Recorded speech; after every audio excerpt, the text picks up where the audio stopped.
it is a lasting pleasure to introduce this very last panel of our, I have to say, very exciting conference. I'm so glad we did it. And I actually want to thank you again, Daniela, for being, yeah. Okay. So I'm glad we did it. You know, it's one thing to prepare it and then another thing to actually execute it and to see. And I'm very grateful to the audience too for having such a wonderful discussion with us. So the last panel is called Identity Based Violence. And we have two speakers, our last two speakers, Francisco González from San Francisco, from my old institute, Pink, and I'm very, very happy to have him here. And we have Ranjana Khanna from Duke University. So it's our exclusively American panel tonight, I have to say.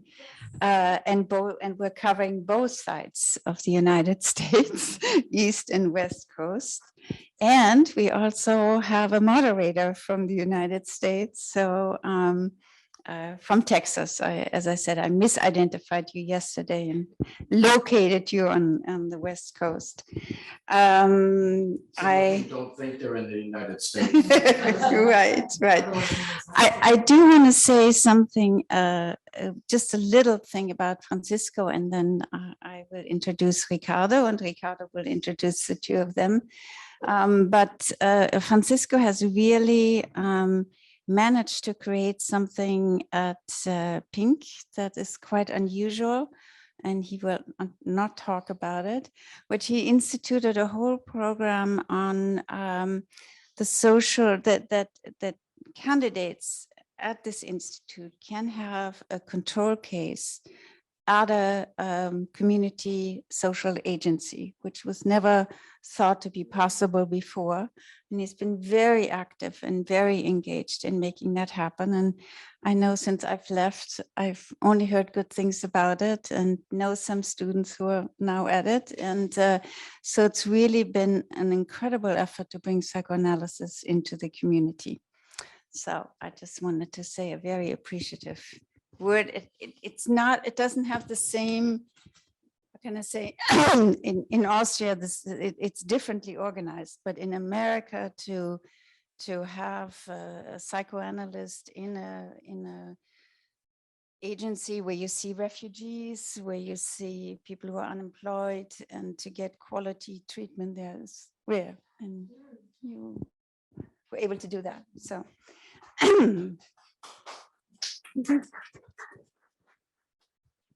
I mean, among many other things you're doing. So we don't, Ricardo will mention that. So it's also a big pleasure to introduce Ricardo Ainsley, who is right now taking up temporary residence in Vienna, because he's the current Fulbright scholar here at the Freud Museum. And he will have, I'm making a little advertisement for you, he will have his Fulbright talk on June 30th about the city and the psyche, right? Ricardo is also a man of many talents. He is a Guggenheim Fellow, a member of the Texas Institute of Letters, the Philosophical Society of Texas, and also a recipient of the Rockefeller Foundation Bellagio Center residency, I imagine at Como, yeah, at the Lake of Como, among other awards. In addition to publishing regularly in academic journals, his books include The Fight to Save Juarez, Life in the Heart of Mexico's Drug War, and A Long Dark Road, the story of Bill King and murder in Jasper, Texas. And his most recent documentary, because besides being an author, Ricardo is also a filmmaker, is called The Mark of War from 2018. And he lives, if he's not in Vienna, he lives in and teaches in Austin, Texas, right? But formerly from Mexico. Ricardo holds the MKH Centennial Professorship in Education at the University of Texas at Austin in the Department of Educational Psychology. And he serves as a Director of Research and Education of Empath, AMP, how do you call it? Empath, Mexico at Dell Medical School. And he's also the Director of Lilas Benson Mexico Center at the University of Texas in Austin. Welcome, Ricardo Ainsley. And now you have the wonderful task of introducing these two last speakers. Thank you. Thank you, Daniela, for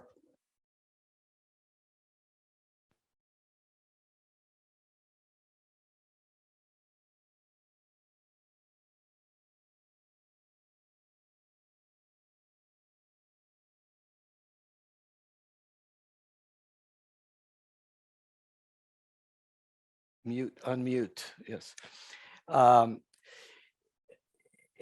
we're going to break with the paradigm here, and I will introduce each of the speakers in turn rather than together at the beginning. Francisco has been so involved in the transformation of how psychoanalysts in the United States, at least, think about the relationship between psychoanalysis and community. It's hard to describe or to do justice to what's been happening in American psychoanalysis. There's just an explosion of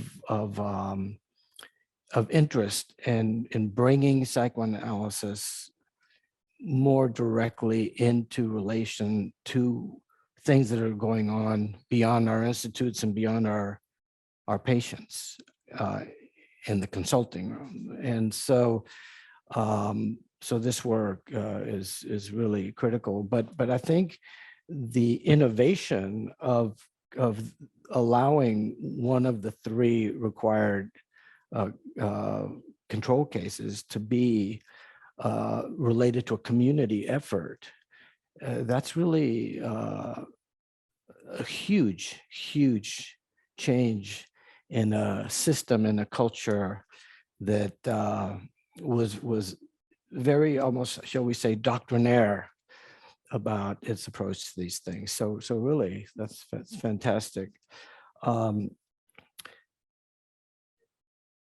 He's a personal and supervising analyst in community psychoanalysis, as well as supervising analyst faculty at PINC, the Psychoanalytic Institute of Northern California. And that is the context where he's helped found and serves as co-director of the community psychoanalysis program track. He's on the faculty of the NYU postdoctoral program in psychoanalysis and a supervising analyst at the Massachusetts Institute for Psychoanalysis. His teaching and writing focuses on the articulation of the social within individual and collective psychic life, including the domains of gender, sexuality, racialized difference, immigration, and film. He serves on the editorial boards of Psychoanalytic Dialogues, the Journal of the American Psychoanalytic Association, Studies in Gender and Sexuality, and on the Holmes Commission on Racial Equality in the American Psychoanalytic Association. He also practices privately in San Francisco and Oakland, California, and in the public domain at the Instituto Familiar de la Raza in San Francisco. Gracias, Ricardo. That's the first time I've ever been introduced where the introducer actually pronounced Instituto Familiar de la Raza correctly. So it's a pleasure. Thank you all for being here. Special thanks to Jean and Danila and Monica for the invitation. It's really a pleasure. And it's wonderful to be on this panel with Ranjan and with Ricardo. It's humbling to be here. You know, I was thinking about what Earl Hopper said about going to Mount Sinai and the kind of anxiety that might come from that. he spoke about a new paradigm in psychoanalysis, and we're breaking with a paradigm here and introducing speakers. You know, it might be a little the symptom of something hopefully new. And so I'm speaking today as a clinician, as an American clinician in the American context. And if the title of this panel is about identity politics, I suppose the identity I'm interested in speaking about is the identity of the psychoanalyst, and the kind of social spaces that might be made for a more gemütlich kind of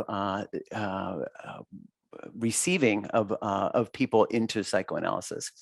The second major point that I hope to bring through is we've been speaking a lot about massification, and we've been speaking a lot about the individual, but I feel that we maybe have not quite taken up as thoroughly as we might the question of the group, which might be something that would be an intermediary place between those two orders.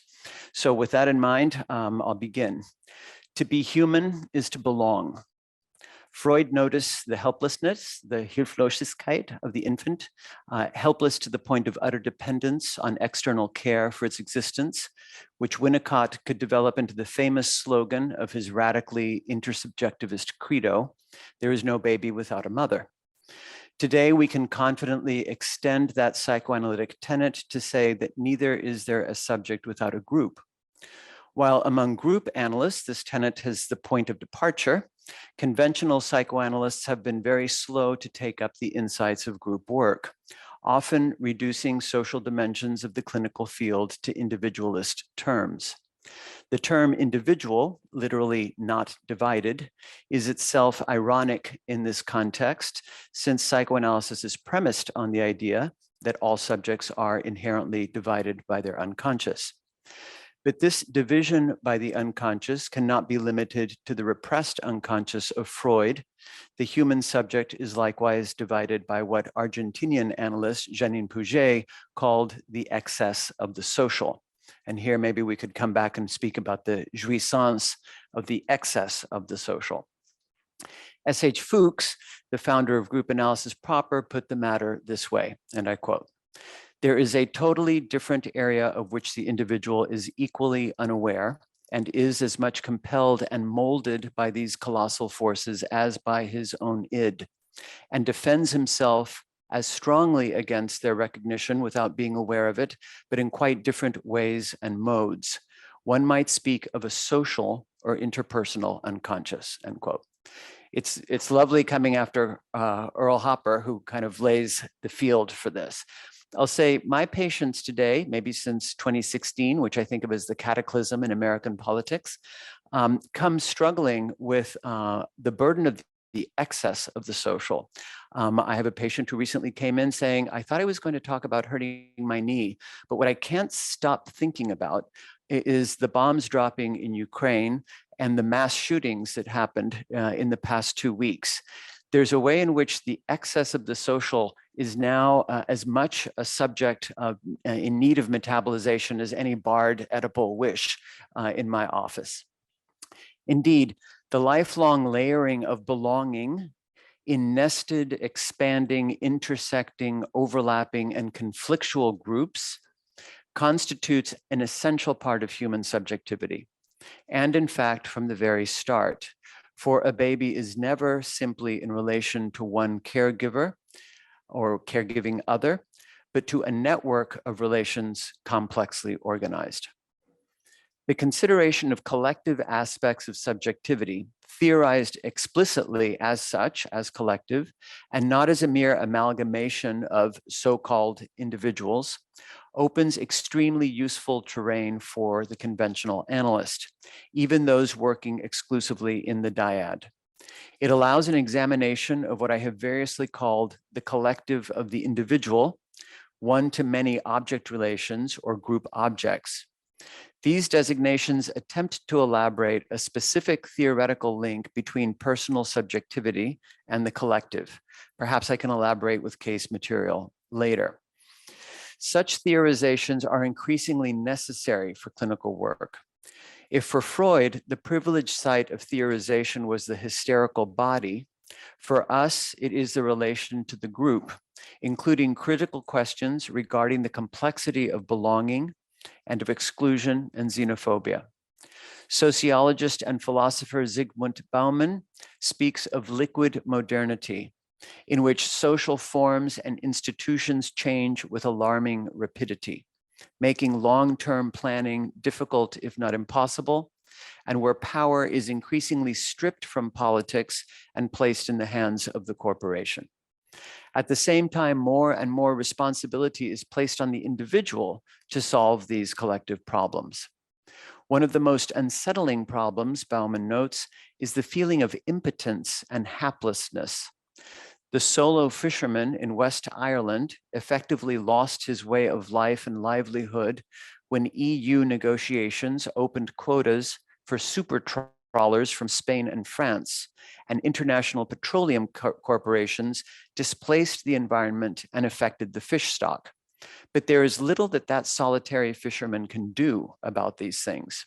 His political vote means little, since his relationship to the state is now further complicated by the state's vassal relationship to the corporation.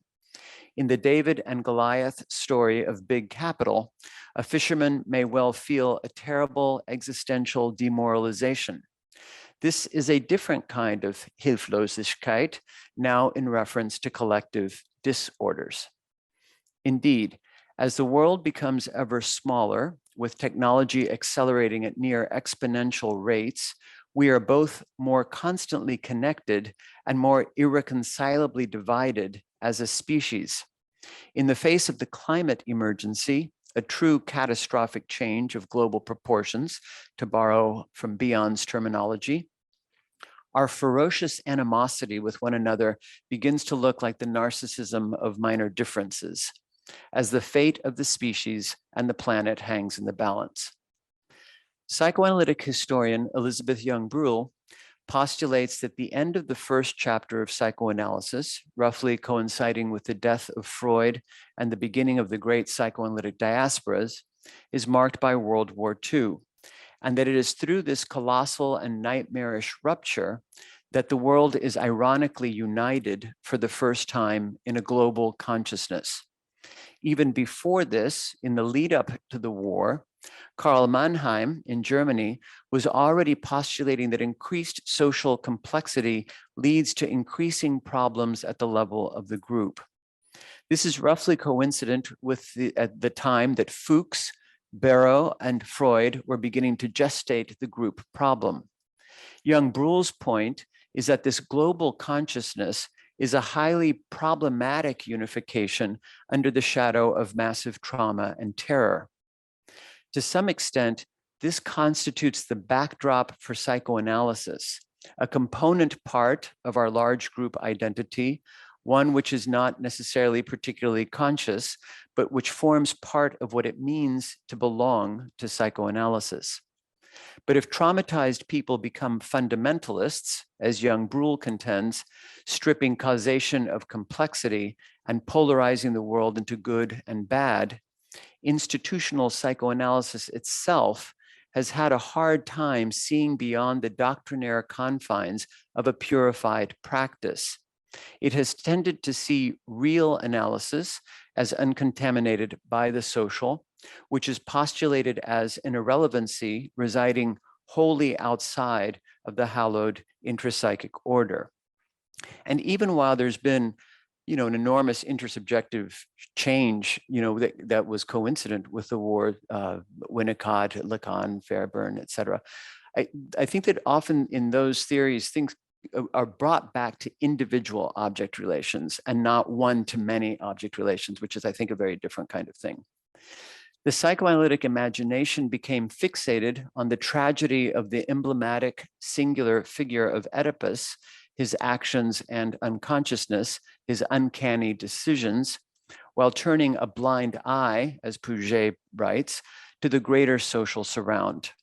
Focusing on the protagonist and eliding the enormous workings of the social, theorists long ignored the determinative prehistory of the Oedipal story, the movements of inhuman fate, the workings of power in and by the state, the plague, the functioning of the polis, the sufferings of the collective. In his late socially inflected works, Freud approaches what might have been his third theoretical revision.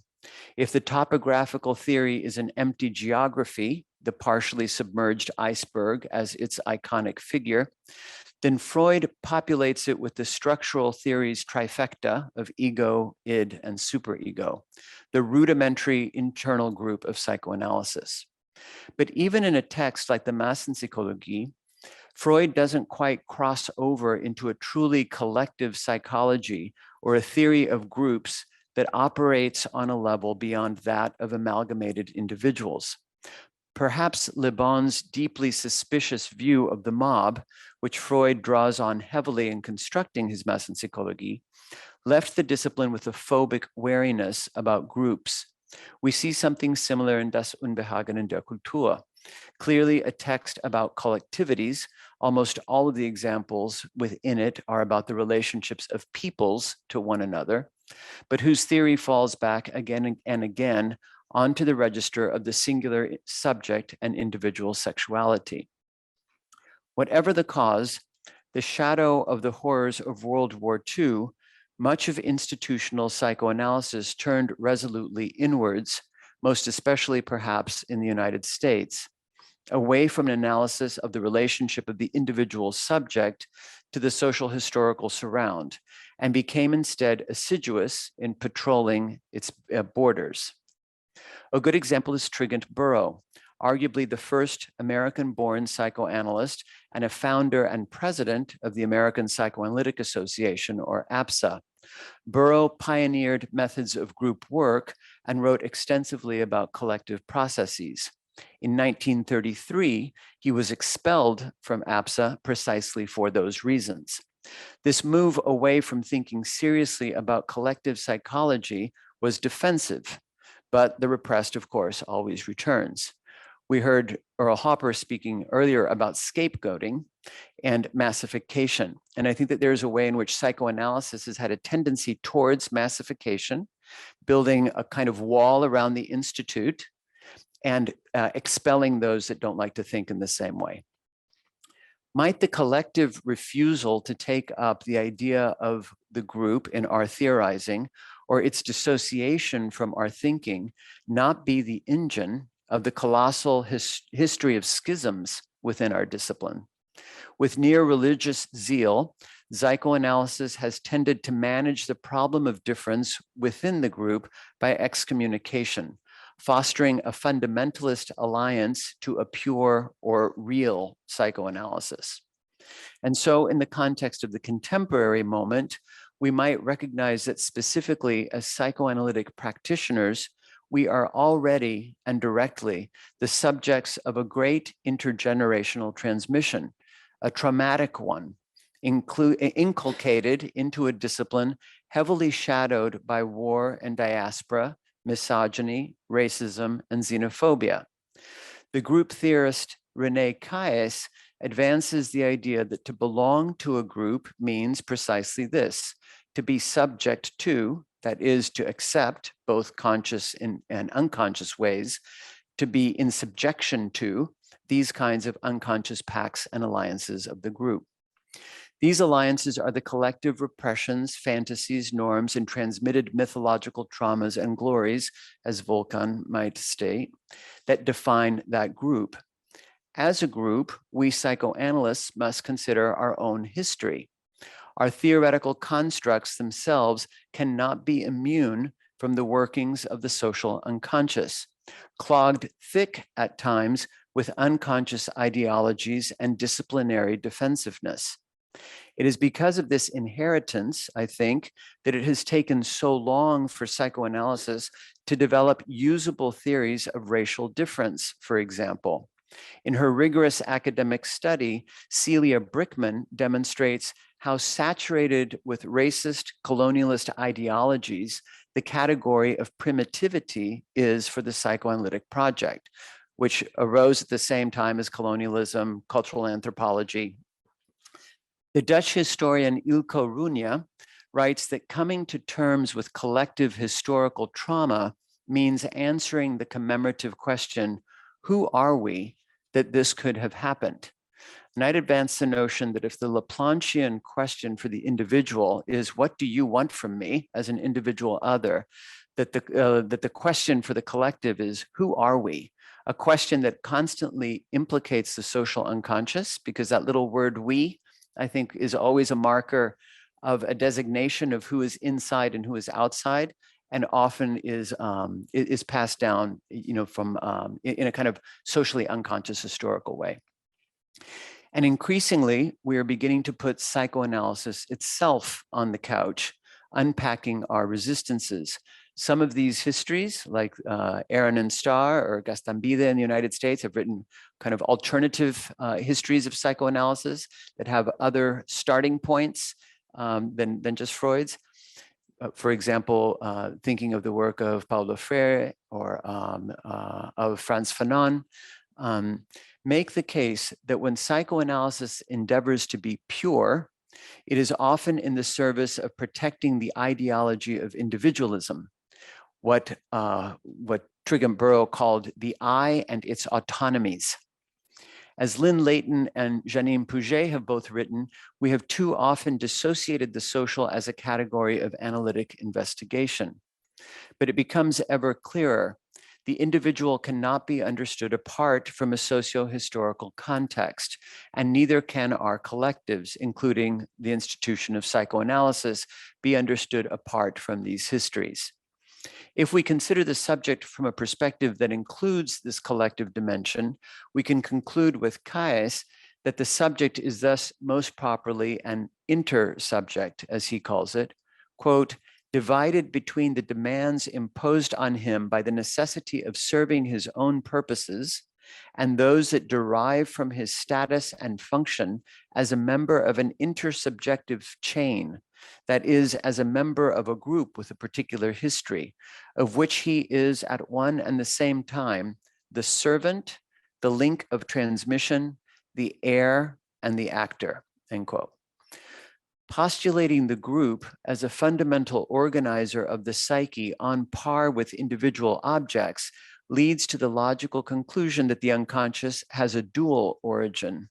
If the organismal body provides a kind of anchor for the personal unconscious, we know as the realm of infantile sexuality, castration, the Oedipal organization, individual object relations, and so forth, that is the realm of conventional psychoanalysis, then groups and social organizations and their histories, necessary conditions for the survival of that organismal body, provide a second provenance of the unconscious in terms of the social order and the social unconscious. This is a heuristic oversimplification and perhaps even a dangerous one, for the foundational matrix is laid out by Fuchs and elaborated by Hopper and Weinberg and many others, suffuses and moves through all persons, arguably including multiple layers, including biological ones, as well as semiotic, linguistic, and so forth. But building on this reduction, we might say that, like the dual theory of light in physics, the human subject is both particle and wave. Or perhaps more accurately put, that while we have an extensive theory of the particle, an individualist theory of the singular subject, we are sorely in need of a more robust integration of the theory of the wave, the ways in which group identifications and belongings affect and speak through the singular subject. So I think whenever I speak, I'm not just speaking for myself, there's also a whole set of identifications that are speaking through me historically. From this perspective, there's no such thing as individual subjectivity because the psyche is never indivisible, never simply closed in on, fully distinct or differentiated or contained within itself, even for the mythic being who is completely analyzed and at the zenith of a fully realized depressive position. Each subjectivity is always and already divided by the myriad of collectives necessarily crisscrossing its existence. We can speak instead of singular subjectivities, the singular locations of those interference patterns, the density of histories that build up like a meshwork of intersecting threads, the accumulated interference patterns that come of our border existence between a unit status in this particular body, following Winnicott, and the many memberships in groups that transmit their histories through us as we form the living links of those intersubjective chains, following Caius. The philosopher Jean-Luc Nancy describes this as being singular plural and develops a whole ontology based upon it. In his essay, The Inoperative Community, he describes the singular being, which is not individual, but is the finite being. To develop the contrast, an individual develops, detaches, or proceeds from something, a background or symbiosis, primary narcissism perhaps. We speak famously of a process of individuation, but singularity does not develop from or out of something. It is, quote, made up only of the network, the interweaving, the sharing of singularities. Nancy radically shifts the plane of understanding away from the individual psyche while at the same time opposing the idea of a mystically unified group mind. There is no original and unified community that we have lost, he says. That is the kind of quixotic search for communal sovereignty that one sees in unreconstructed nationalisms, cult thinkings, fundamentalisms, or supremacist collectives seeking the restoration of idealized lost communities. Instead, Nancy offers us a vision of a kind of being which is radically a being with, in which our singularity is only possible by and through our plurality. Our being is only ever co-being with others who are the same as us by also being singular subjects, but necessarily other by virtue of their singularity. This nodal subjectivity, which I'm trying to describe, and which is not easy to describe, which is located at the crossroads between the life of the body and the life of groups, which exists as both particle and wave, this being singular plural, means that there are enormous centrifugal forces at work in our psyches. No group is ever completely unified, even under the banner of a chosen glory or trauma. All groups are pluralities with manifold positions. All groups experience a tension between the forces of binding coherence and those of dispersing multiplicity. There is never only one way to be American, Black, a woman, bisexual, a vegetarian, Spanish-speaking, a psychoanalyst, etc. And so any group, be it of vegetarians or psychoanalysts, will find division in its ranks. And this sectioning will place traction on both the group and the singular subject. Likewise, every individual or person is a member of multiple groups which pull in different directions. So belonging to a group also exposes the ego to its inherent divisions, to the impossibility of its individuality, to the centrifugal forces that continually threaten its ontological coherence. Profound experiences of belonging simultaneously expose the seams of our being, placing us in relationships that are outside of ourselves. Too often, to counter the centrifugal force of potential dissolution comes enforced cohesion. Both egos and groups establish and maintain, and at times police, a boundary demarcating inside from outside. Certainly we see that in, immigration politics and so forth. The relative stability of such demarcations allows secure enough shelter for more liquid processes within when they work well. The cell wall, the skin, the doorway, the border, all are sites of enormous activity. Interaction and exchange with the world is a necessary condition of vitality. Metabolism, like breathing, requires transport across these thresholds. Too porous and liquid processes leak out, diminishing the organism, whether that's an individual body or a group or an institution. Not permeable enough, and the organization suffocates. Earl Hopper wrote about encapsulation, which I think is analogous to this. You have to have something that binds.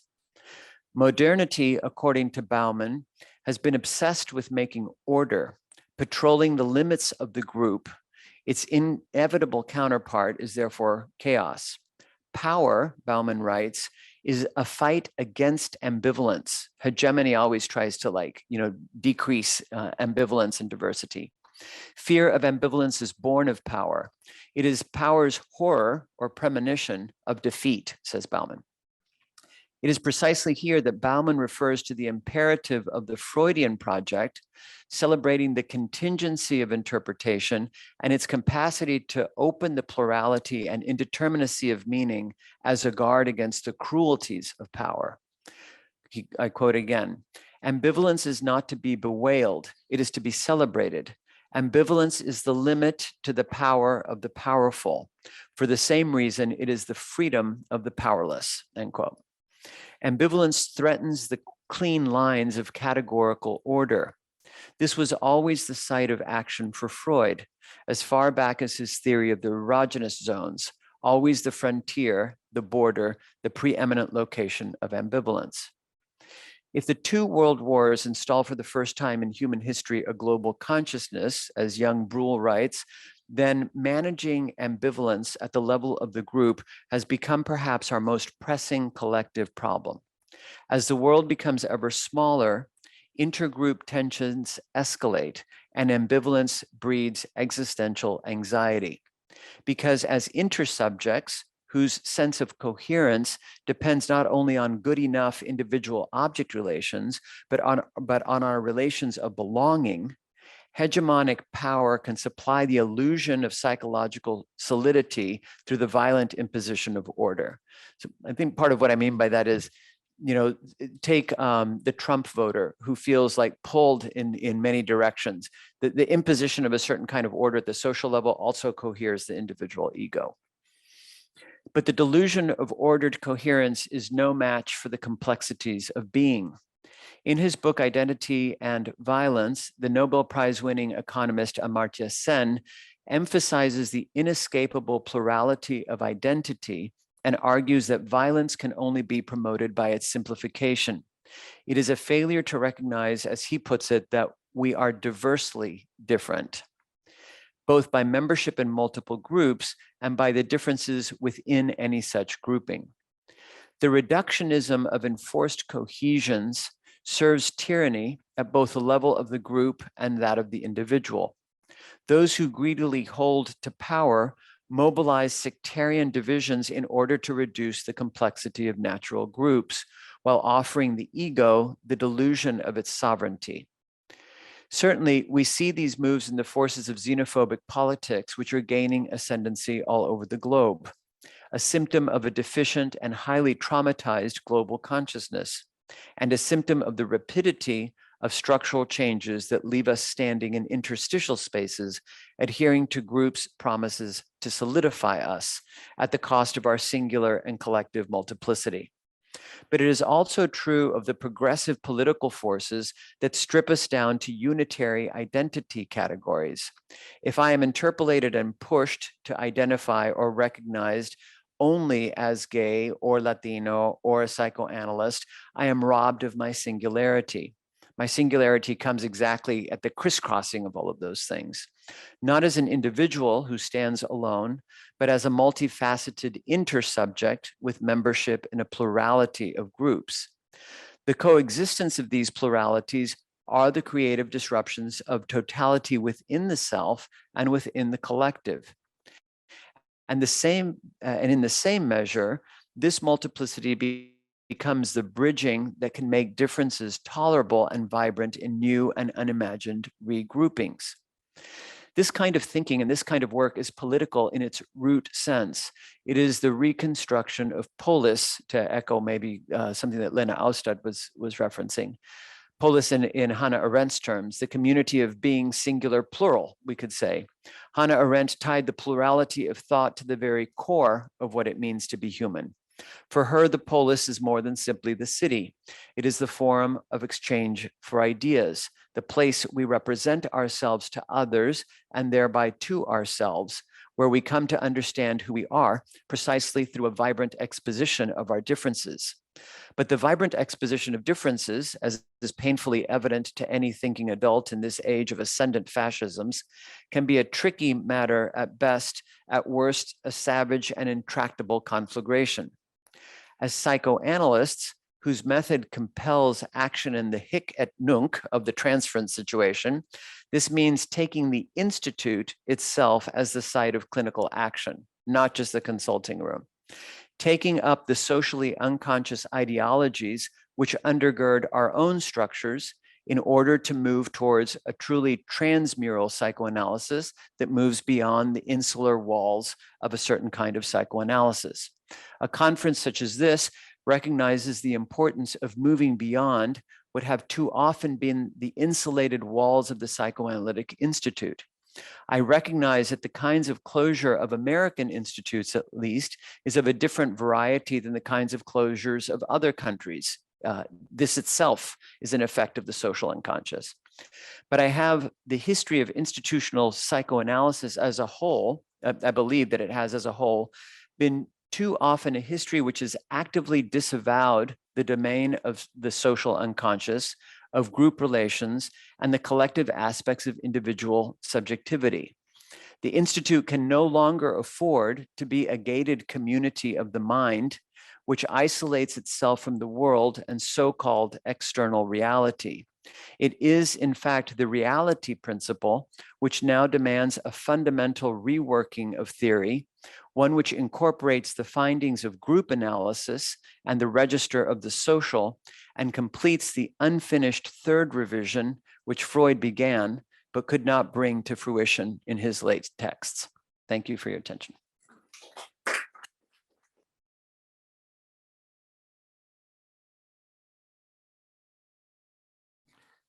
Thank you, Francisco. Our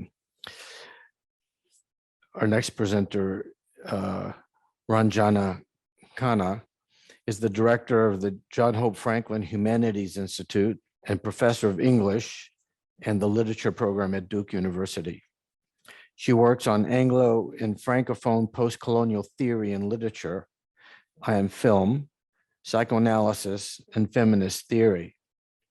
She has published widely on transnational feminism, psychoanalysis, and post-colonial feminist theory, as well as literature and film.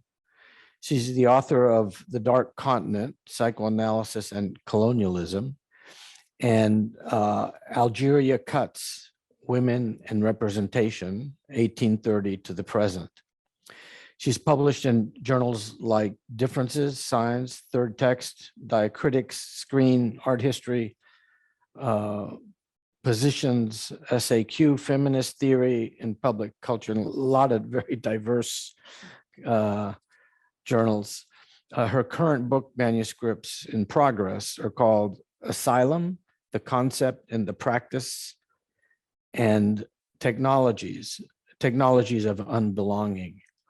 She's currently serving as second vice president of the American Comparative Literature Association.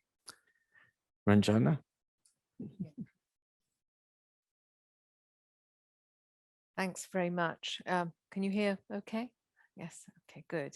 I also just want to thank Daniela, Jeanne, Monica, Nora, and I don't know your names, but I know how difficult it is to run a conference that is both virtual and in person. So I really want to thank those of you who are working the tech as well for doing this. So my paper is called Mass Death or Tobacco and Salt. And I'm going to start with a quotation from Thoughts for the Time on War and Death from 1915. In Le Père Goriot, Balzac alludes to a passage in the works of Jean-Jacques Rousseau, where that author asks the reader what he would do if, without leaving Paris, and of course, without being discovered, he could kill with great profit to himself an old mandarin in Peking by a mere act of will. Rousseau implies that he would not give much for the life of that dignitary. Tuer son mandarin has become a proverbial phrase for this secret readiness, present even in modern man. Okay. So the two essays written in March and April 1915 and published as Thoughts for the Time on War and Death provide an understanding of group affiliation on the scale of the national or even larger, through the process of increased disappointment and disillusionment on behalf of a we that also challenges the possibility of the continued existence of that we, imagined as a people represented by a government. Indeed, what constitutes a tolerable life in the face of the intolerable is what is at stake in living, whether in affiliation to a group or in the rejection of that group. And Freud ends Thoughts for the Times with the intolerable nature of the war that has resulted in tens of thousands dying daily, concluding that, quote, to tolerate life remains after all the first duty of all living beings. Illusion becomes valueless if it makes this harder for us. We recall the old saying, si vis pacem para bellum, if you want to preserve peace, arm for war.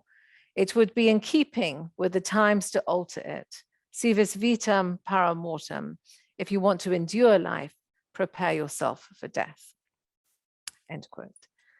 So Thoughts for the Time on War and Death was Freud's attempt to make sense of the widespread disillusionment concerning civilization, the laws of war, and ideals of peace.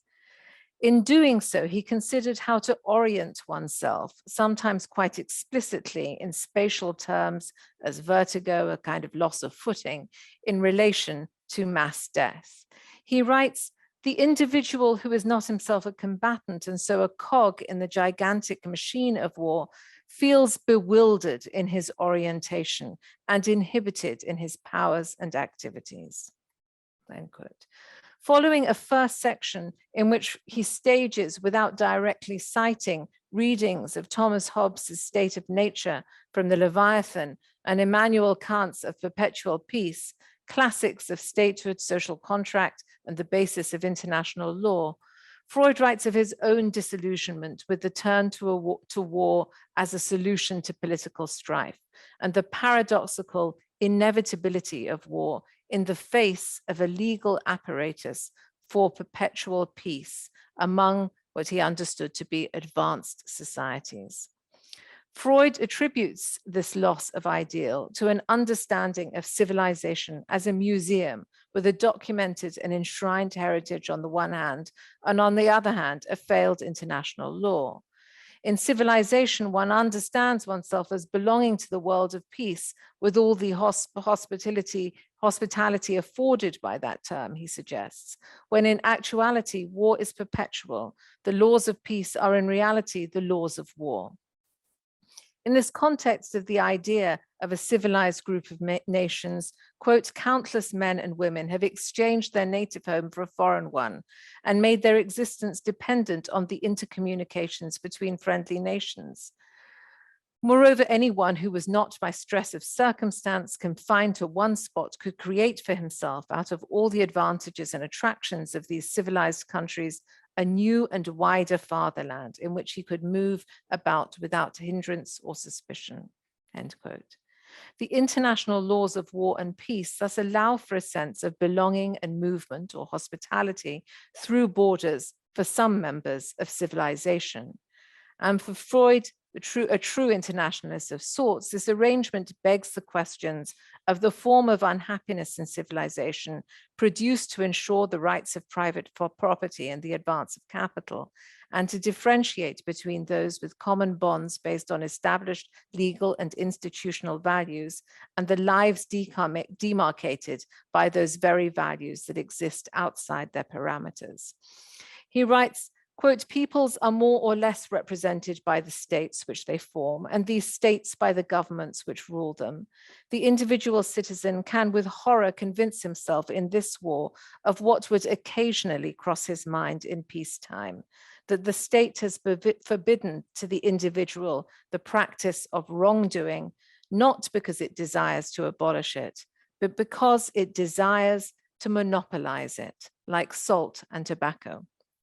A belligerent state permits itself every such misdeed, every such act of violence as would disgrace the individual.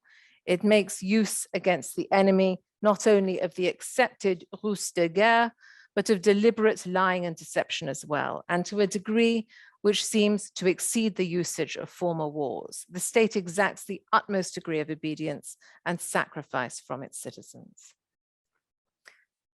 So in keeping with the title of this conference, Thoughts for the Times on Groups and Masses, I want to sketch out the manner in which speculation, heralded in the phrase thoughts for the times, provides a temporal dimension to the idea of the group, something presented in the use of the first person plural we, which in the context of mass disaster or mass death at a moment of war is shaped through a series of oppositions that come to be troubled in Freud's writing.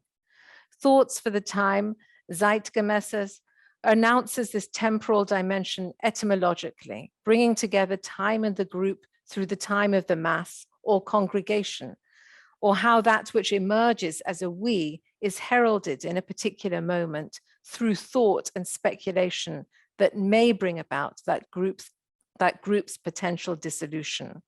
The group in that context is one that lives within amity lines, and secondly, in a relationship of political affiliation with the nation. Freud uses the first person plural numerous times in that essay, and the we is indicated both as what was and what might be again. That is, what stands in speculation in the face of death. Quote, we had expected the great world dominating nations of white race upon whom the leadership of the human species has fallen, who were known to have worldwide interests as their concern, to whose creative powers were due not only our technical advances toward the control of nature, but the artistic and scientific standards of civilization. We had expected these people to succeed in discovering another way of settling misunderstanding and conflicts of interest, he says. The we are those who have, the we, this is me, end quote, the we are those who have entered into a contract with the sovereign such that in exchange for protection, we must be willing to die for the nation. The we, or the first person plural, as the linguist Benveniste has argued, is of course a false plural, precisely because the I announces a singularity that cannot in any simple way be pluralized, even in the context of an idea of fluidity of being, for example. In the debates around ontogeny and phylogeny in Freudian thought is then also a sociogeny, as Frantz Fanon would put it, always present, from which the I emerges. There can be no I without context, but this sociogeny of mass death also gives rise to a speculative form that emerges as a way of reaching the possibility of an individuated, tolerable life next to the corpse, and in a moment of speculation concerning the group itself. Quote, philosophers have declared that the intellectual enigma presented to primeval man by the picture of death forced him to reflection, and thus became the starting point of all speculation, he writes. I believe that here the philosophers are thinking too philosophically and giving too little consideration to the motives that were primarily operative. I should like, therefore, to limit and correct their assertion. In my view, primeval man must have triumphed beside the body of his slain enemy without being led to rack his brain about the enigma of life and death. What released the spirit of inquiry in man was not the intellectual enigma and not every death, but the conflict of feeling at the death of loved yet alien and hated persons. End quote. In other words, the moment of being beside the corpse or a mass of corpses brings a form of speculation concerning affiliations in the group that have been suspended by the law and by the sovereign. The technologies of the image of the corpse that stimulate speculation are in evidence through an aesthetic of looking and mediation. And that is the case in Freud, in Hegel, in Kant, in Irigaray, in Spivak, in Sarah Kaufman. It's ways of addressing the intolerable, right? To understand the figuration of the corpse as a way of addressing the intolerable. Published in 1915 then, Thoughts for the Time on War and Death is a relatively early contemplation of the group, a we or an us in opposition to numerous thems, and links its conceptualization to loss, the group's conceptualization to loss and deprivation. Certainly builds explicitly on the anthropological ethos of Totem and Taboo from 1912, 1913, just before, and yet it is different in tone, references the primitive without being primarily anthropological, and attempts a form of thinking ontogeny, phylogeny, and sociogeny through the rubric of the disappointment that comes with disillusionment.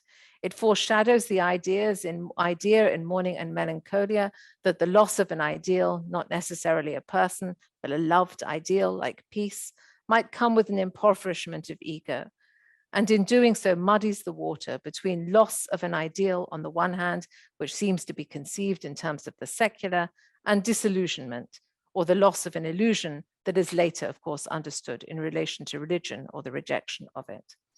Disappointment, or the loss of an ideal, manifests itself in terms of scale in a time of war in which nothing seems like it was. Freud writes, of course, as I cited earlier, in reference to that expectation of peace established in international law and in European amity lines. Implicitly, then, of such political conditions as the Pax Britannica, the period of general world peace in the 19th century, when the British became the world's police, criminalizing activity by claiming a monopoly on it, and thereby establishing themselves as sovereign and thus outside the law. When we understand how this Pax Britannica itself was built on European amity lines in the early period of international law, we are compelled also to think back to the implicit justification for colonial expansion in Kant's Of Perpetual Peace, or think forward to Carl Schmitt's fears of the US nomos of the earth in the post-World War II period. While not explicitly then the theorization of the group, Thoughts for the Times implies the synthetic shift in individual and group through the two sections of the essay, the first of which addresses war or the loss of ideals in relation to large groups, the civilized people of the world, as distinct from primitive peoples, the second of which speculates on the changing experience of the death of a loved one and the sense of bellicose affiliations that shape that individuated experience of friend and enemy, and thus indeed the proximity between the civilized and the primitive. Whether and how we can experience mass death is, of course, very much a question of our time, which is characterized also by sirens and body bags from the pandemic, police and state violence and war, and the proliferation of images of corpses or bodies becoming corpse, evacuated of their humanness in the process. The essay asks us to contemplate whether the mass can be figured only through the manner in which an individual carries the trace of their affiliation to a group, such that the first person plural becomes a possibility. And so the essay elaborates on how the experience of mass death shifts one's understanding of individual death and vice versa. Conceived as a primitive relation between loved ones and enemy combatants of group identifications and cathexes, the fundamental distinction between life and death occurs through the experience of being next to the corpse. Indeed, the moment of speculation is one which is oriented beside the corpse. So there's that question of orientation that comes back in. And so disillusionment in the face of body bags disturbs the relation among a band of brothers, exposing the order that they established as one based on a violent fantasy of the sexual greed of the father, rather than a crime of deprivation of pleasure. Elaborating on the friend-enemy distinction through totem and taboo, Freud provides implicit notions of the political as they unfurl in relation to mourning in the group, the perversity of amity lines and national borders in relation to global problems like rampant virus or climate crisis, through group identification and the question of individual agency in relation to mass death. The essay muddies the waters between a distinction of error and belief also in the context of a relationship to the sovereign. In 1927, in The Future of Illusion, Freud distinguishes between these two different registers thus. Scientific beliefs, he says, such as Aristotle's belief that vermin are developed out of dung are errors, but he writes the assertion made by certain nationalists that the Indo-Germanic race is the only one capable of civilization is an illusion. Illusions need not necessarily be false, he writes. But quote, what is characteristic of illusions is that they are derived from human wishes, end quote. The 1915 essay, however, begs a consideration of what form of speculation arises from being beside the corpse in the context of mass death of the First World War, or indeed in peacetime during slavery, tobacco, for example, in the southern US, Caribbean, and Brazil, or colonialism, salt, for example, in the context of the British monopoly of salt in India. He writes to express his own disillusionment in the political system that has insisted that it was in place to protect its people, and that within the civilized nations of the world, the war of peace would protect against mass death. And he writes that with the onset of war, with tens of thousands of citizens of civilized states dying each week, comes the realization then, as I've said, that states wanted the monopoly on the bellicose state of nature that resides in everyone, thus criminalizing acts and practices at the individual level in order to claim those acts as the right of the state. With the shift from the trade to policies of mercantilism and colonialism to imperialism, the individual citizen can with horror then convince himself in this war of what would occasionally cross his mind in peacetime. The state did not want simply to protect and did not have the means, even less the desire, to negotiate peace, he implicitly suggests. He describes primitive man who knew his enemy as other and had no problem killing him, even as he imagined himself to be beyond death. The crisis comes for Freud's primitive, however, at the moment in which a loved one is killed. Freud refers to Aristotle, who in De Anima suggests that a dead body or a corpse appears more like a statue of a body than it is like a real body. It looks like a body perhaps, but it is not in fact a body at all. Aristotle writes, the body which has lost its soul is not the one which is potentially alive. This is rather the one who has a soul, end quote. Aristotle suggests that looking at the corpse, we provide comfort for ourselves, claiming that this contemplation of the corpse is the beginning of speculation. Aristotle thus provides what Freud would call an illusion, a religious rationalization that helps us believe, as we contemplate a corpse, that it is not our loved one. He or she has gone elsewhere as a soul or anima, and we are left thus with a shell or sculpture. And he explains how it is that modern war has changed an attitude to death, such that these illusions are palpably figurative attempts to make sense of that which is incomprehensible to the self, its ultimate other, i.e. death. He says that while modern man may, when next to the corpse, be comforted that the loved one is not the rotting carcass, primeval man is in a different relation of disavowal when he stands next to the corpse of a loved one and must read it as other, like the enemy he comfortably kills, and like himself, who cannot believe in his own death. Quote, it might be said that we owe the fairest flowerings of our love to the reaction against the hostile impulse which we sense within us. To sum up, our unconscious is just as inaccessible to the idea of our own death, just as murderously inclined towards strangers, just as divided, that is ambivalent, towards those we love, as was primeval man. But how far we have moved from this primal state in our conventional and cultural attitude towards death. It is easy to see how war impinges on this dichotomy.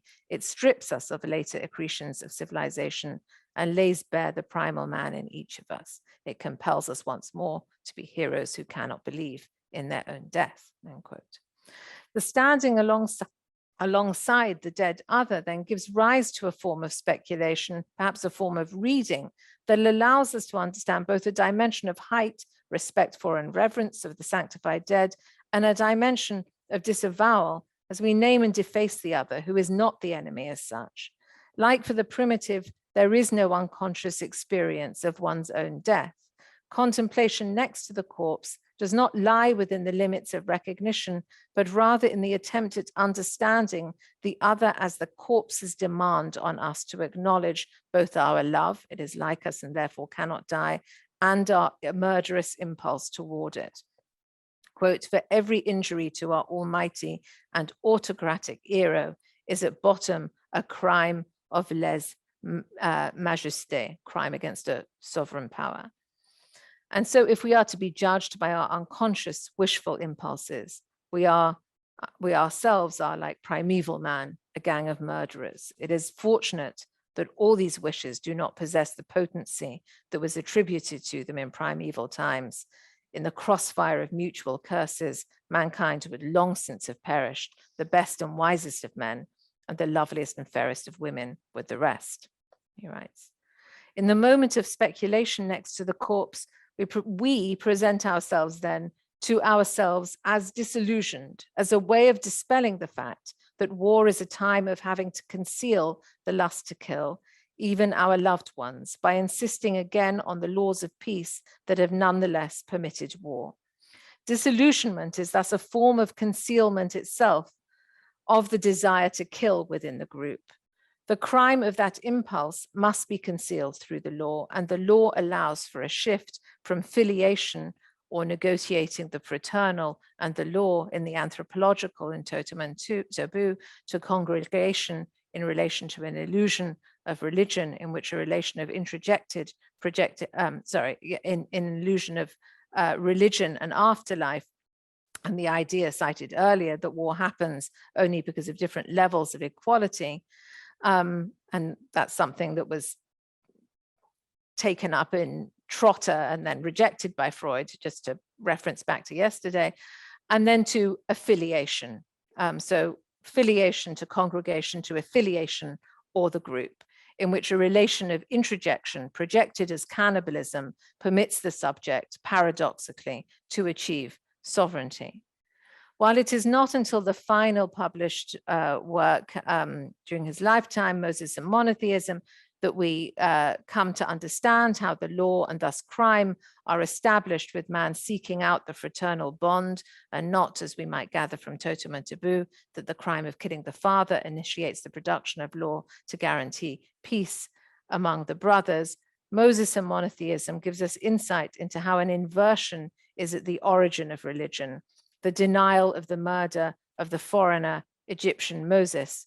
Religion provides a balm in the shape of commandments, and for national affiliation or affiliation to a civilization, the laws of peace and war, and thus one's from kinship to society, the ego ideal and the ego ideal that has to be constituted through slaying in order to avoid mass death.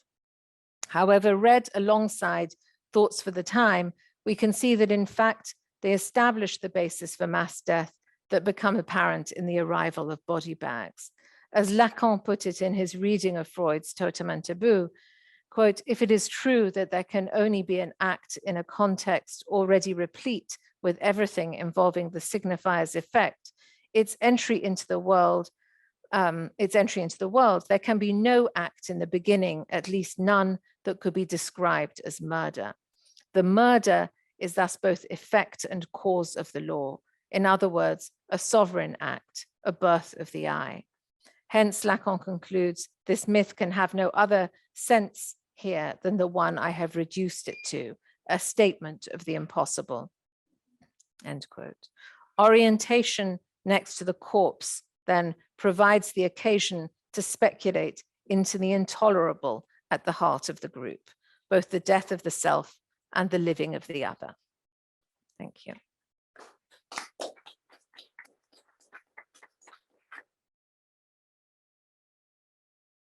Well, thank you for two beautiful papers. I have a couple of comments that I'd like to share with you, but I'll first say that my image of how Freud wrote and how he worked, a few meters from here, is that there are many ideas that he generated and then moved on from and didn't sort of necessarily wasn't particularly interested in completing. Take something like A Morning in Melancholia, which is a phenomenal piece of writing that is then left for Melanie Klein and the object relationists and Winnicott and people like that to really flesh out. The superego is actually one of these, I would say, not fully fulfilled projects on the part of Freud. And I think both of your papers really activate some of the, or point to some of those unfulfilled elements. Clearly, he makes very clear that the superego is the representation, the internalized representation of the social order. And he really makes clear that it is mediated for the child, that all of those elements that constitute the superego are filtered through the parents and the way in which they represent the broader social order, the set of laws or the religious convictions. And so that's really quite a powerful contribution that he makes, because already in that work, he's laying down the foundation for some of the things that we are talking about now, the social, the role of the broader social structure in our psychological lives. And so some of the gaps in that work, I think, are a product of partly our limited understanding at the time of how these social forces actually emerge in the consciousness of the child. The superego kind of wraps up for the most part, not entirely, but for the most part after the end of the Oedipal period. But we know that for children, things like their racialized identities, even their religious identities, their understanding of how their skin tone is experienced and treated by the broader social context, all of these things don't really begin. I mean, we have thorough documentation of this. They don't begin to be something that a child can articulate until the early latency years that Freud wasn't particularly interested in.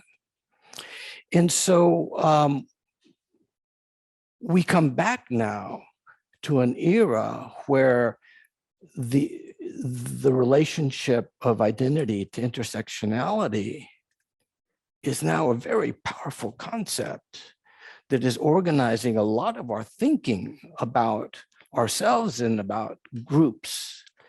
And even in the analytic situation, we're no longer, it's no longer acceptable to only think about you and your family, and that's the end of the story. We are now really called upon and understand that calling to try to understand the broader social context within which someone exists and how that social context impinges upon the emotional life of that patient.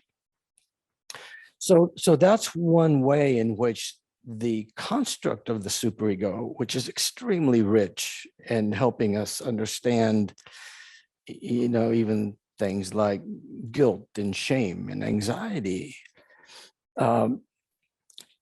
points to, but doesn't ultimately flesh out issues like intersectionality and multiple group membership, shall we say, okay? It's also Freud's answer to the problem that Ranjana's raising, because Freud says that the superego partly comes into being precisely because of this problem of violence. And what are we going to do to contain that primeval instinctual force that it would otherwise have us keep on killing, have us make war. So the superego is, when you think about it in that way, it's really quite an amazing conceptual gift that Freud leaves for us. So, you know, I don't want to go on and on, but this is one really important piece. The other piece that I wanted to just gesture toward is, you know, I love Freud's skepticism, and you know, who else could say that, you know, the most that we can aspire to is to be delivered into ordinary suffering? I mean, that's just a beautiful sort of way of articulating the reality of life. And so he requires us to really connect with that incompleteness of every human life. He also is skeptical of group process. He's, you know, at the end of civilization and its discontents, he says, in so many words, I don't know what's going to happen here. But if the Bolsheviks win, this could also be a problem. In other words, he recognizes the problem of the sort of imperial legacy that he's surrounded by. And he can see the forces that have come together to try to counter that legacy in all of its social implications as well. But he doesn't fully, but he's asking us to not blithely accept some of the counter narratives because of the complexity of life. And so when we're talking about our multiple collective identities and their power and their importance and their need for recognition, I think Freud would also say, but there could be a problem here too. Because, as Francisco's pointing out, there's a problem when we are overly identified with a group, because I think that's part of what opens the door to extremist, cultish kinds of manifestations that become very dangerous and that ultimately might actually fuel the very thing that we're hoping to prevent. Now, I'm thinking about what happens when a group of acolytes of Donald Trump, people who are, many of whom are college educated, many of whom are middle-class Americans, but who have become totally identified with this movement and with this person. And we can see the danger that that represents very tangibly. Freud warned us against that, you know, and in the group psychology, he talks about the danger of the group process effacing aspects of the ego such that one gets lost and then one is vulnerable to that charismatic leader, etc. So I'll leave it at that. I would love to hear your thoughts about the superego in relation to your respective projects and any other thoughts you have, and then we can open it up for discussion. I actually had, do you mind? Well, I'll put the superego on hold for just a second, if I may. The superego is used to it, so. Yes, or not, you know, Yeah. but I just had a couple of associations to your beautiful paper, Ranjana. I was in the Kunsthistorisches Museum yesterday, and there was one of these beautiful memento mori paintings where there's a couple, with the mirror, and then there's of course the skulls in the mirror, and so kind of riffing on a literal sense of speculation and that kind of reflection of the other. I was thinking of that as one kind of bookend, and then the other, the images that we all saw on TV of the corpses lining the streets in Ukraine, and the kind of response that elicited in the West, about, which I think really goes to the heart of something that you're talking about, and about the kind of sameness that say that those corpses could elicit something about it, that I could see myself being dead there, but that the life of the other, which I think all sorts of other corpses that we saw, didn't quite enter the collective imaginary in the same sort of way, and that there could be, my death and then the life of the other, qua other, So it was just a couple of just bookending associations, and the difference between, say, that painting from the 1560. And the kind of collectivization that we see now, how different it is to look into a painting or a mirror, and what it is to look into the mirror of mass media. So it was just wondering, if you had any thoughts there. Yeah, thank you for that. I do have thoughts on this, actually. On the bodies lining the streets, the images that we've all recently seen, and also on the photography of refugees that we've seen over the last 10 years,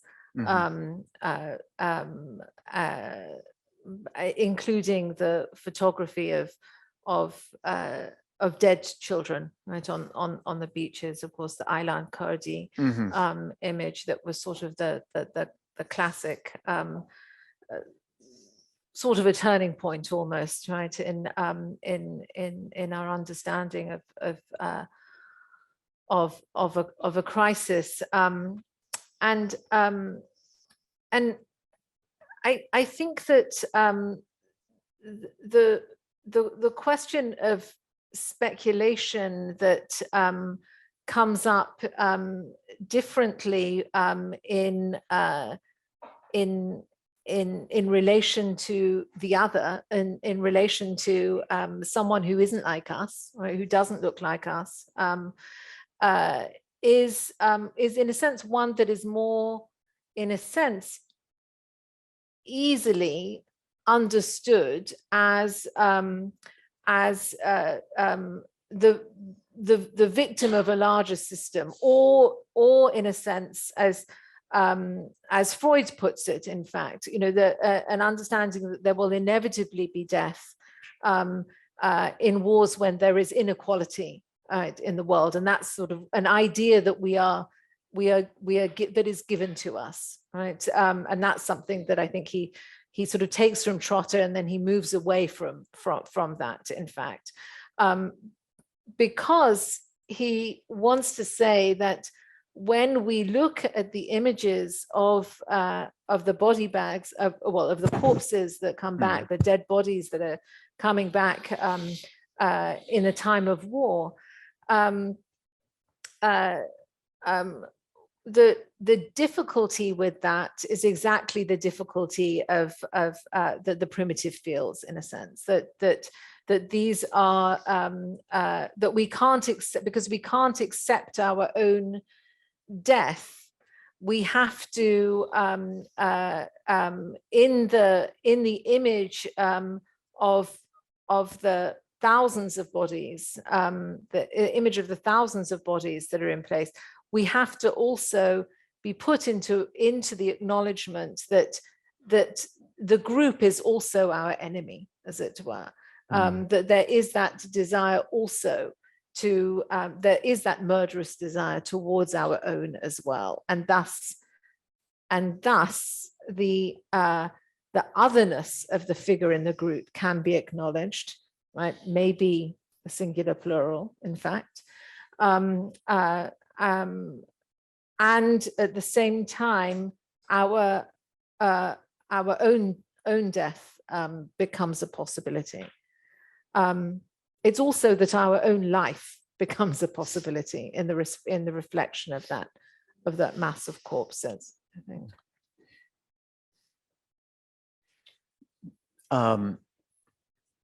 The sense of that the group is also our enemy, meaning, can you flesh that out a little bit more? That the group, that we could be killed by the group, that we wish to murder those who are like us as well, that you're thinking of it in that sense, Right?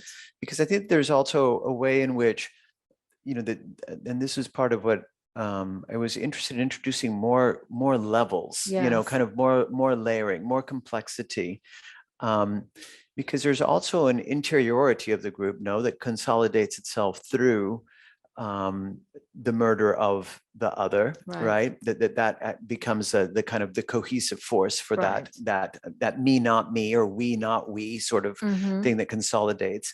And here maybe we could come back to the superego at the end of Civilization is Discontents. Freud is really struggling there with trying to think about, is the superego installed from, he goes to this very kind of convoluted passage and apologizes for, like, his many digressions, in a way that he's digressing more than he usually digresses even. But he says that is it that there's an actual murder phylogenetically, and that we feel guilty for that actual murder, and that becomes the installation of the superego? Or is it that we wish, that phantasmatically, we wish to murder, and that then we become guilty because of that, and that's the installation of the superego? And in his resolution, he kind of like equivocates and then sort of puts them together, but he really turns to phylogeny, Right, as the ground, yeah, right? And I think that there's something there that we could take up around the question of, say, sociogeny, and how that there actually was a murder that was committed by the group of the other, and that there is a transgenerational inheritance of that, not a phylogenetic or a father kind of, but that we actually, slaughtered other people to found, a nation, for example, and that's the thing that gets transmitted in a certain, real way, as opposed to just a phantasmatic way. And so it's, I just to bring up that other piece of something, that because I think that when Freud goes to phylogeny, he misses something about the group. Right. No, I mean, I hear what you're saying, and I've been quite interested actually in this brings in something slightly different, but I think it's nonetheless of interest. I think that there's the suggestion also that a kind of anxiety around Ice Age, right, is also it also actually institutes a kind of anxiety in the subject from that moment, which is a kind of phylogenetic, obviously, a phylogenetic anxiety that is linked to climate change, that has to, in a sense, happen. In a sense, that argument has to happen phylogenetically, because it is on the scale of the planetary. Right? That's nice. but when it is on the scale of war and of the establishment of the laws of peace and slavery and tobacco and salt, etc., what we see there is indeed an actual violence, right? That is a sociological one, but also it is also that actual violence is also, in a sense, predicated on the possibility of the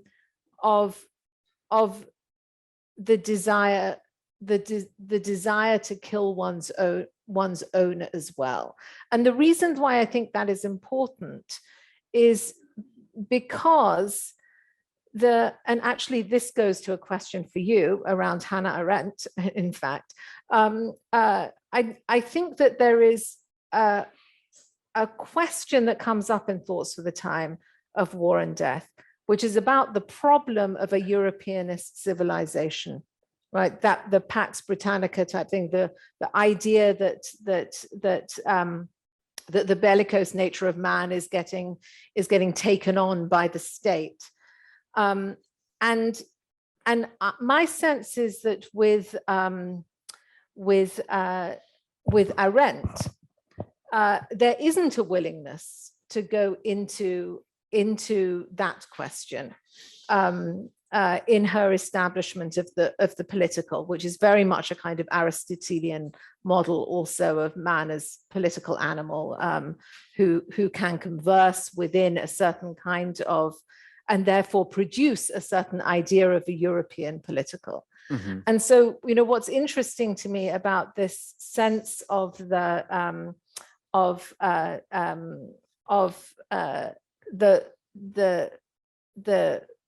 slaying of one's own, as it were, that is a fantasy that goes into the establishment of law,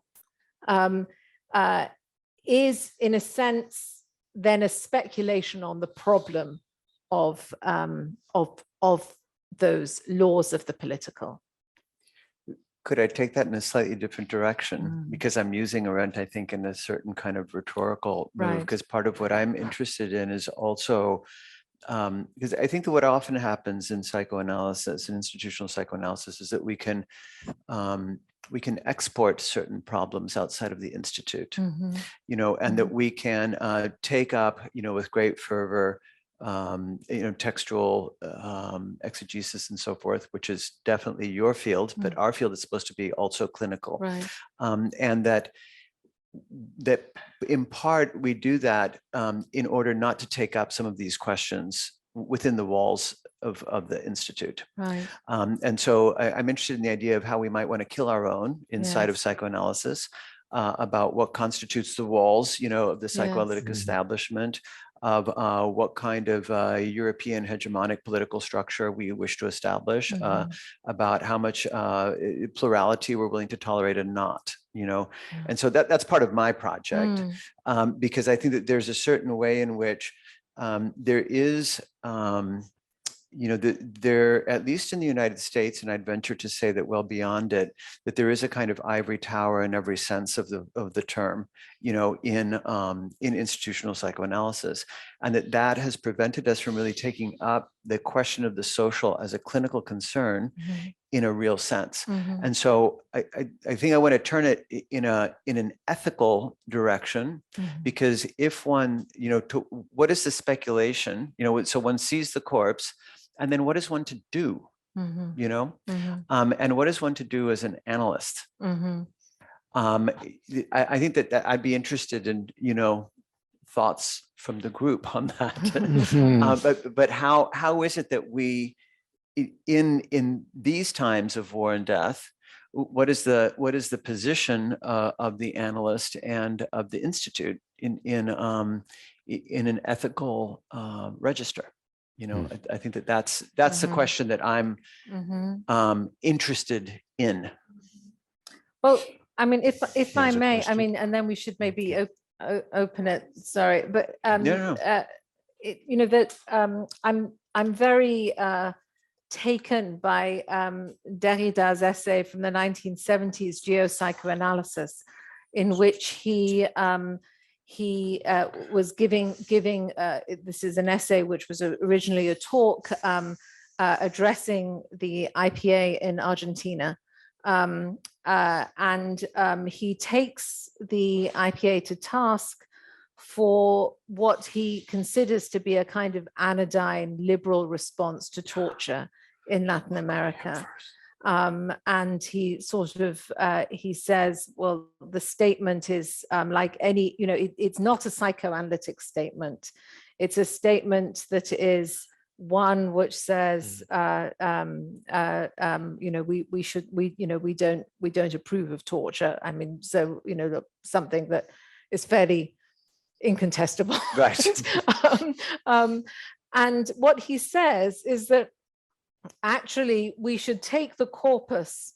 So it's the corpse and the corpus, and he's working with the corpse and the corpus there very much. We should take the corpus of the work and actually give a properly psychoanalytic statement. I mean, that's what, in fact, he says, you should make a properly psychoanalytic statement about what torture is, what violence is, and don't simply condemn as if you don't have an important theory of violence that needs to then be a contributing factor to this work. So that would be one way of addressing. That's really great. this. And let me just say that this is exactly why we decided that we would do the introductions and et cetera, but let both papers run and then have a discussion after for this kind of conversation, which has been so rich. But we do have some questions from, I won't say from the side of the corpse, but we'll see. Eric Hopper is on, and you have a comment? Well, I can hardly keep my mouth shut, but I think there are so many on the chat line that I think it'd be appropriate to take those chat questions first, and we can do that. There's plenty. We have plenty of time. So if you had something you were really eager to lead with, we can go with that. Then go to the chat. No, I would rather wait. You'd now. rather wait. Okay. Well, let me read. Okay, there's okay, first there's a comment here. It says, there's a racialized dimension to the encounter with mass death. The South African Human Rights Commission in 2000 held an inquiry into racism in the media. Statements made to the commission pointed to the fact that in media images, Black people die in numbers and not as individuals, and that the privacy of their deaths is not or are not respected. This has now been included in discussions and codes on media ethics. That's a comment. Can we go to the question?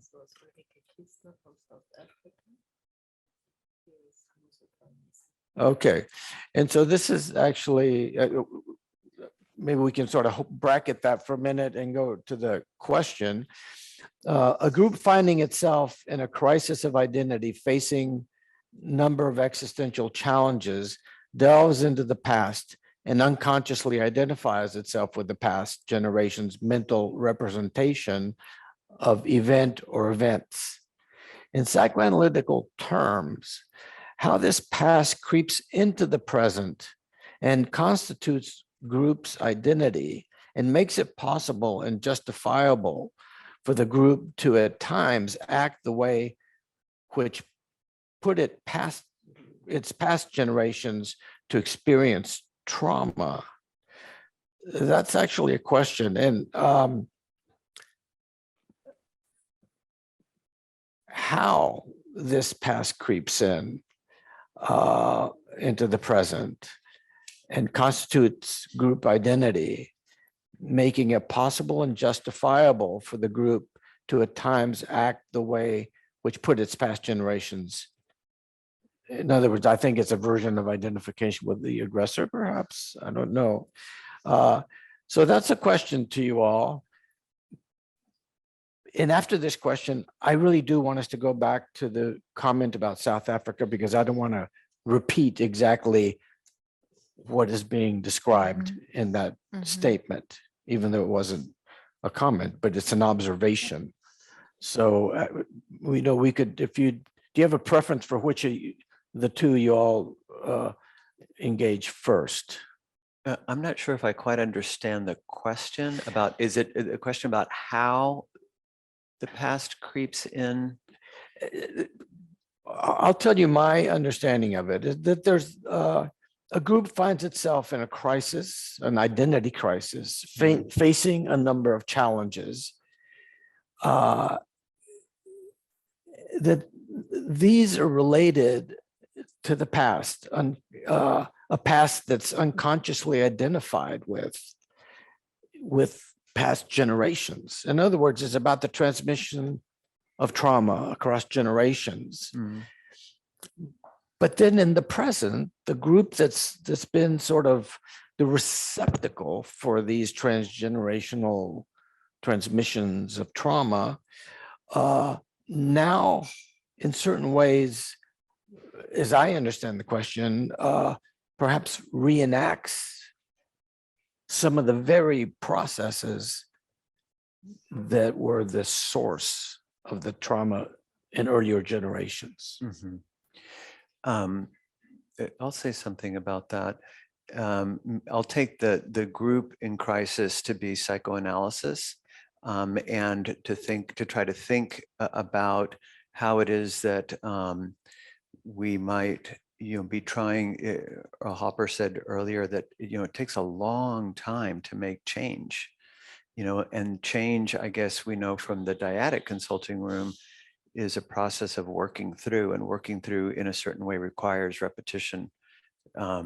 That you have to have repetition to kind of reinstantiate something, and then hopefully, because the analytic dyad is different than, say, me and my mother, then there's a way in which that thing repeats, but it can't repeat identically. There's a kind of inherent difference that can be built in, and then you can start to work something through. So I think in a similar way that might happen with the history of psychoanalysis.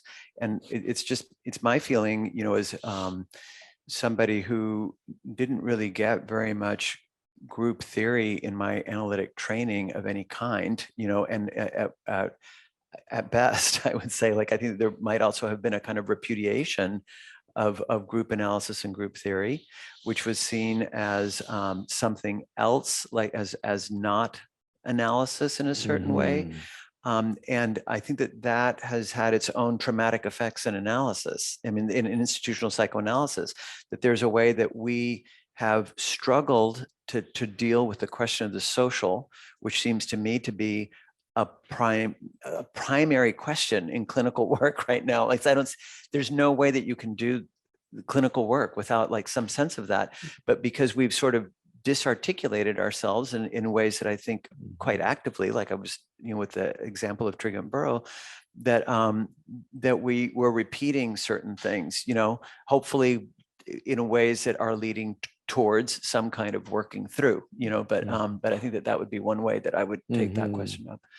And then we can, of course, in every institute in the United States, at least right now, the question of the racialized past of the United States is roiling institutes.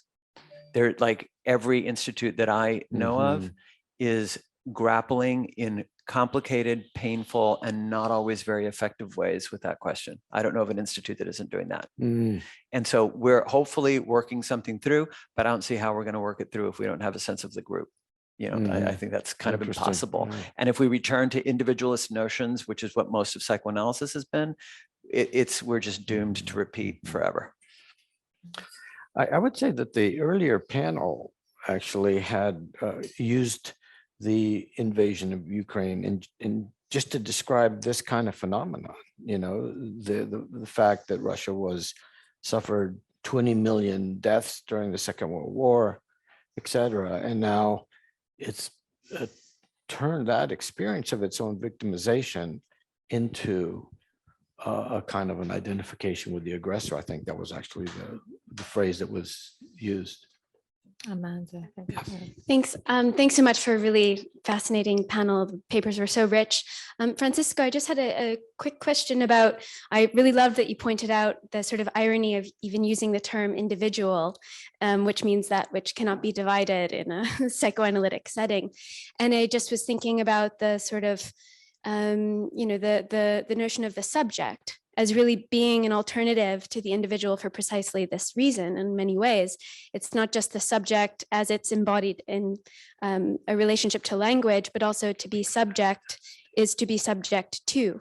And so I guess I don't know that much about the dynamics of the institutions that you're talking about in the United States, but I was just curious about, this critique of an emphasis on the individual for the sake of thinking about the group is something I'm curious to hear more about, but also the place of, discourses on subjectivity and the subject as being, having a different kind of history of criticizing precisely the logic of the individual, but maybe from a different angle. So if you could maybe fill out some of the gaps there for me, that would be helpful. Thanks. Very resonant with your comment, and certainly, theories of the subject have been very helpful in that way. I guess I just use that as a kind of a bit of a shorthand.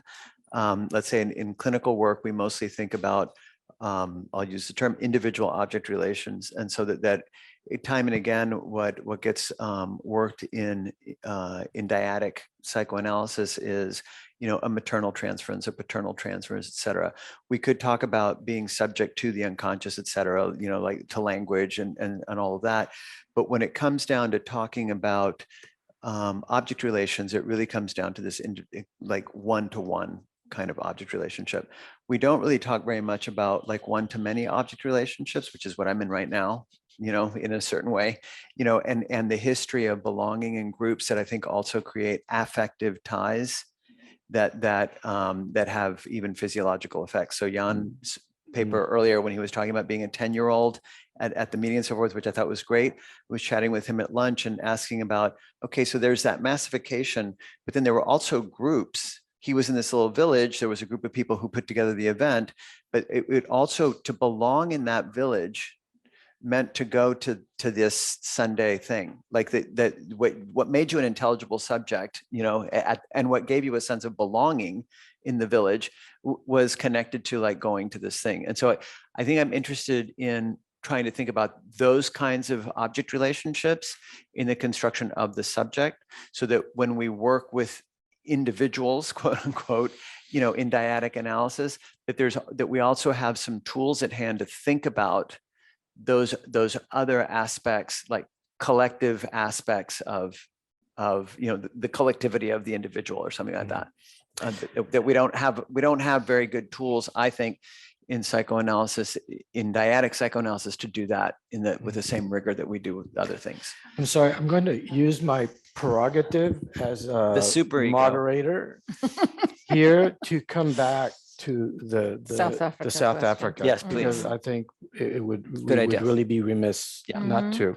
And that question, just to repeat it, is the racialized dimension of the encounter with mass death, and how Black victims are handled differently than as compared to white victims, and the ethical dimensions of that. So I just wanted us to return and not let that slip by. And I think it's especially apropos your paper. I can have a go at addressing this. Yes, certainly. I think that I think that this is something actually that one sees in the South African press, but also in the US press. Part of the conversation around the Whitney exhibit that we were hearing about on the first day was that was a sense of exhaustion at the way in which we relentlessly know what slavery and its aftermath looks like, and we do not know what Black life looks like. Right? I mean, this is one of the arguments that was made, and it wasn't. I don't think it was made in terms of identity politics. I actually don't think it's identity politics. I think it's about the material conditions that shape the social, that continuously give us images which are about death and therefore not having access to the status of the human. And I do wonder whether we have the same sort of thing in South Africa. I once did some work on racist dogs in South Africa. That there was a whole there was a moment in which the police had to, what they decided they had to do rather, was to slaughter their dogs because they had been reared to act in a racist fashion, right?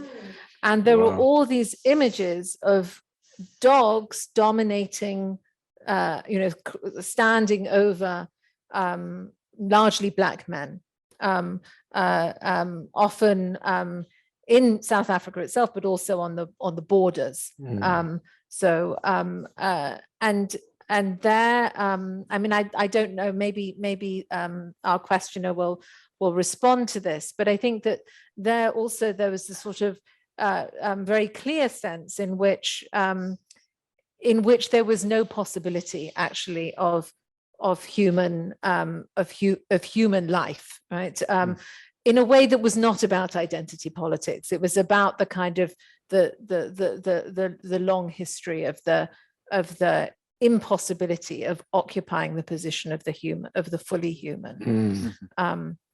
And that sort of went into ideas of personhood in the law as well, but as it is in the discourse around intersectionality in the US, which is basically, fundamentally a legal category, right?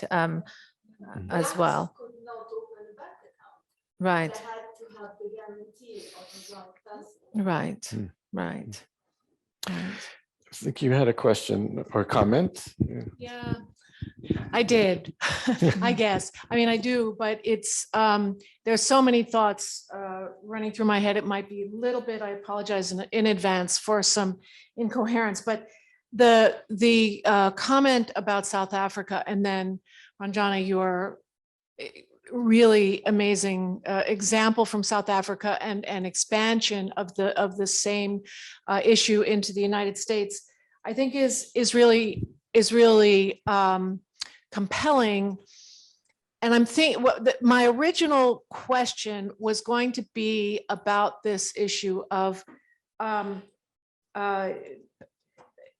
so I'm going to go back to Francisco's talk, and I'm going to paraphrase the idea of belonging to a group, exposing a centrifugal force within the self or the original group, right? So you said it, and in that way, and that power is an abhorrence or a horror, I think you said, of ambivalence, of the recognition that is developed when you experience yourself as part of a group or in a group. You experience yourself as split, as pulled in multiple directions. And that power somehow wants to erase that because it's threatened by power. And then I think you said something about how ambivalence and this centrifugality is potentially, at least, a force of resistance to or freedom from the power that wants to shut down this. And so I guess my largest question is, what functions as the analyst or the analytical setup in the context of a group identity, either within a group or what you're calling the object relation to the group or the singular plural, right? What kind of setup can we have that will enable the acknowledgement of ambivalence in a productive way that will help work through the ambivalence, not to resolve it, but to embrace it, to keep it in a productive way in a group. And what happens, getting back to South Africa, what happens when what triggers the recognition of one's own splitness, one's own fragmentation into being pulled in multiple directions, is not in yourself, but when you are forced to recognize that you are doing to an other what happened in South Africa. And I'll be concrete because I know that's really vague. I'm sorry for that. When a Black person in the United States reminds us that there is such a thing as Black life that matters, and that we are white. So it's almost like it's almost like, on the one hand, I am an individual. Don't keep turning me into a group. Don't keep turning me into just the victim of slavery. I'm an individual, I have a life. At the same time, though, it's reminding the person or the group that was doing that, turning them into just a group, that we are also a group, and that we belong to a group, and that we have the same kinds of ambivalent intersectionality. We have the same kinds of, I'm white, but I'm also a woman. I'm a woman, but I'm straight. I'm, all of these things that come into play that we might not have thought about before because we only thought of ourselves as singular individuals. So like I said, a little incoherent, but I have every faith that both of you can make something interesting. I have every Out of faith it. that Earl Hopper can make something like that. Can answer Well, this in I- a way that will be clear. I'll try. I'll try. Because first, let me just say that I've so enjoyed these two presentations. I think that they're brilliant. And it's very hard just to quickly, give you something back, really. So I understand being confused, because I too feel slightly confused here. But I would make a quick comment with regard to the speaker who was bringing up the South African example of, say, two things. There's a very big difference between putting people in classifications and categories, which is an attack on their nuanced personhood and individuality. That's different from saying, put them in a group whereby they understand the sociality of their human nature. So making that distinction just linguistically might be important. And I believe that probably in the South African situation, just like in the institutes of psychoanalysis in which I have suffered, and also the ones to which I've consulted in a way, that's also the great problem in that analysts don't understand the difference between the group and a category or a classification. But large group work and actual group work, where people slowly build up a culture in which they can share their anxieties and their countertransferences to thoughts and ideas, and the way it's influencing their discussion, is exactly what is castrated from the training experience. And that kind of passion is put out on the streets. And it's almost for that reason, I feel slightly reluctant even to speak now, because the issues and the threads, the rabbits that are running, the horses that are running now, stir up such strong feeling that I almost don't want to lose that sense of passion and confusion. But I will say one thing, that when we talk about scapegoating, it's very important, I think, to remember that we're also talking about sacrifice and purification processes, Mhm. which are a distinct form of isolating people and groups of people into whom we project our disavowed and categorizations, because we then have to burn them and turn them into smoke and put them into the compost and the humus, not the stuff that you eat with pita, but the stuff that enriches the soil from which we can continue to grow. The final thing I would say quickly about the superego, of course, I think you're right. That was Freud's contribution in a way, and not fully realized to what we're talking about. I think that that's awfully important, what you've said. I just don't know how we could have the time to go into it fully, except one would say this, in terms of British psychoanalysis, for example, based on the Kleinian project, we don't take in much of the reality of the so-called father or parental figure. What we take in is what we've already projected into him and made him into. And what that means for us is that at the very heart of the psychoanalytical project, to which we're struggling with right now, is the body-mind split, in that the classical psychoanalytical project constantly privileges the body and instincts and that's where the beginning is. So it's projected into the father. It's not the real father. So the superego is a hallucinated, delusional father under our own construction. And as long as we hold on to that view and emphasize that view, it's almost impossible to hold on to the ethical project of using psychoanalysis to make a better world. Because then we have to appreciate, well, actually, we can make better fathers. There are good fathers, there are bad fathers, there are good enough fathers. I'm just using the word father here as a token, but it opens psychoanalysis to the social sciences and to the quality that society and power structures actually have, not just as a matter of fantasy. Mhm. That's nice. Yeah. Did that Other- answer your question, Gil?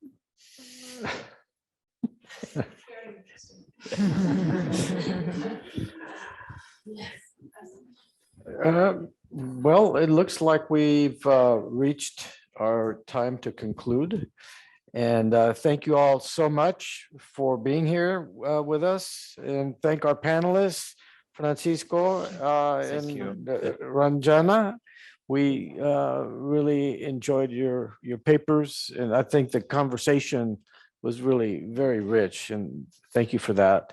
Thank you, Daniela and the Institute. Now there's a Freudian slip for you. The museum and all of its support for these kinds of activities that's helping keep these ideas alive and vibrant and relevant to us today. So good night, and we wish you well. Thank you.